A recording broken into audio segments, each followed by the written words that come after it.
Dad was just being Dad. Believe me, if I thought something was wrong with him, I would... I know, of course. You would have done anything to stop this, but you just have to... I mean, I'm just trying to get my head around all of this. I mean, we were having a perfectly lovely breakfast one minute and then the next. I don't know if he hears us or maybe knows that we're here in the room. Everything's gonna be okay, Kim. Now, you know how stubborn Dad is. We've been asking him to slow down for months, and he just won't listen. But he's not gonna go out without a fight, even if it's just to prove us wrong. Yeah, but if he had listened to us earlier, maybe he wouldn't have ended up like this. I'm not going to jump to conclusions about why Bob collapsed, but you can Just tell me what happened. I found Bob on the floor of an empty office. Anything else, you can ask your boyfriend. Here you are, Mr. Donovan. I taped the lid shut, but be careful with the coffee. Okay, would you take that for me? Yeah. That's for you, thanks. I'm taking this for Kim and Tom at the hospital. I'll tell Chris you're looking for him. Tell him myself.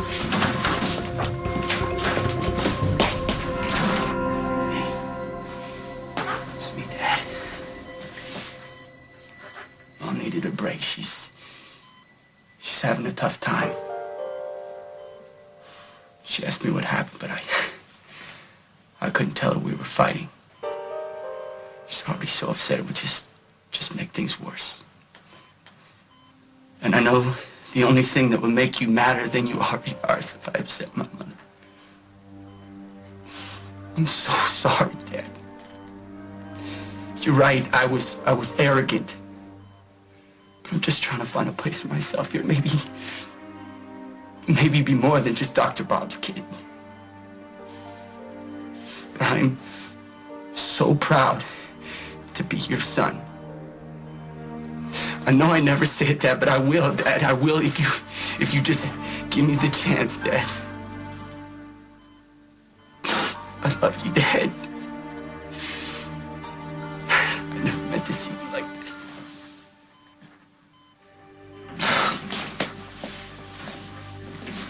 Any change?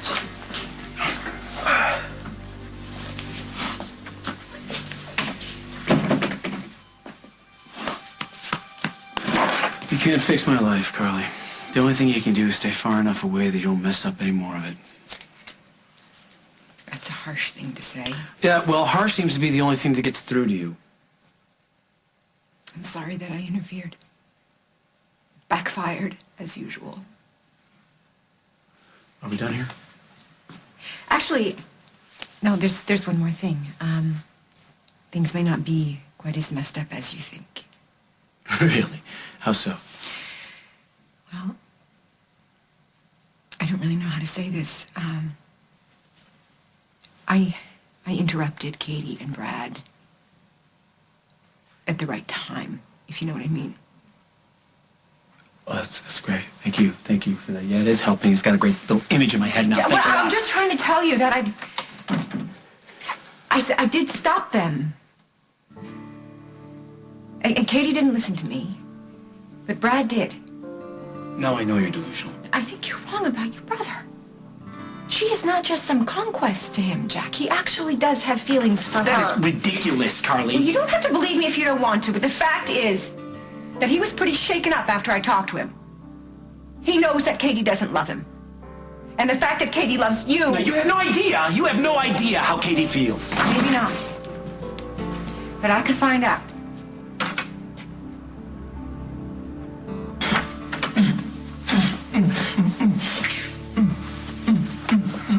Margot, it's always good to see you. And you, I will see you at the studio.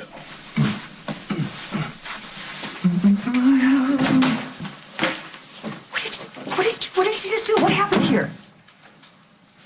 You're the chief of detectives. You figure it out. You slept with Brad. Yes, I did, and I'm glad I did. Uh-huh. I am getting on with my life.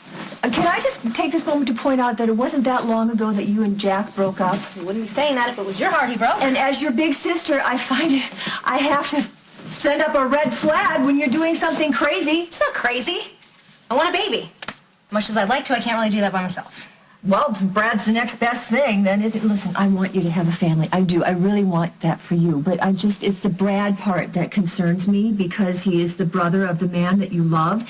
And if you get pregnant, it will be really messy. It'll mess up the rest of your life. Well, I'm not really thinking that far right now. I'm just focused on when that little stick turns blue. All right, I understand that, but I just wonder, how can you sleep with Brad without being constantly reminded that you're with the wrong brother?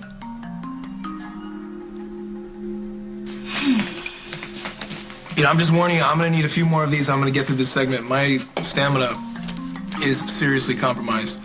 So's your hair. It's all over the place. Yeah, even my old follicles got to work out, if you know what I mean. But, you know, I can't say anything, so don't even ask. My lips are sealed, exhausted, but... This smells like Katie's shampoo. Seriously? That's so weird. Oh my God, did you and Katie? I know. Who would have guessed, right? I thought she hated you. Well, it's a fine line, you know? Fine line. Hatred over here, mind-blowing, earthquaking, you know what over here. But you can't say a word. And we're not ready to go public yet. This is not Brad versus Jack. Jack and I are over. Brad and I are friends. Nothing more. Okay, so after Brad makes this donation, then what? He just goes back to being friend/nemesis? And how could you use him like that? He's an adult. He is not. He's Brad Snyder. And we have a lot in common. People are constantly underestimating us.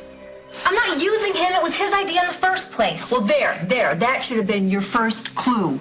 And what about this child? I mean, Brad lives in Oakdale. You're going to have to let him be a part of your child's life. Yeah, that's fine. But your life is a mess, Katie. Well, thank you, Margot. Don't hold back. I'm sorry. It's just bringing a child into that, it's only going to exaggerate all the things that are already wrong. And do you think that that's fair? There aren't any guarantees, Margot. Even the most perfect, loving, two-parent family can end up with screwed-up kids. Katie's not talking to you.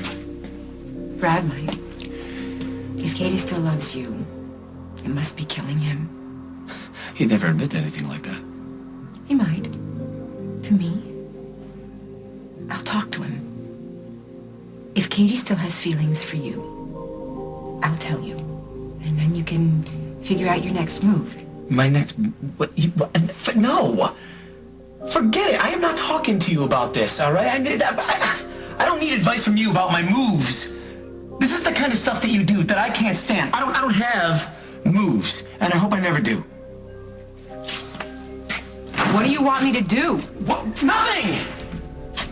Nothing. The only way you can help me is by never, ever, ever, ever, ever trying to help me again. I'll work this out on my own.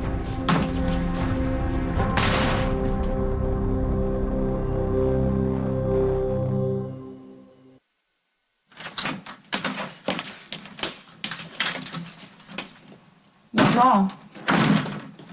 Please don't tell me there's more trouble with Metro. It's not about work. Oh. The cop again? What now? Nothing. I tried to help him and Katie get back together. What the hell did you do that for? To be a good person. What for? For a change. Try again, honey. Because I know just the thought of seeing those two together makes your blood boil. Why don't you tell me why you really try to help Captain Jack? Because the only thing worse than knowing that he loves Katie is knowing that he hates me. I have never claimed to have the perfect home life. But that's just my point, Katie. Even with a partner that you love, raising a child is so difficult, let alone on your own. I know. I'm sorry. It's a horrible thing I said. I know you want what's best for me. Of course I do. We all do. And I appreciate that. The only person who knows what's best for me is me. I need to make my own decisions.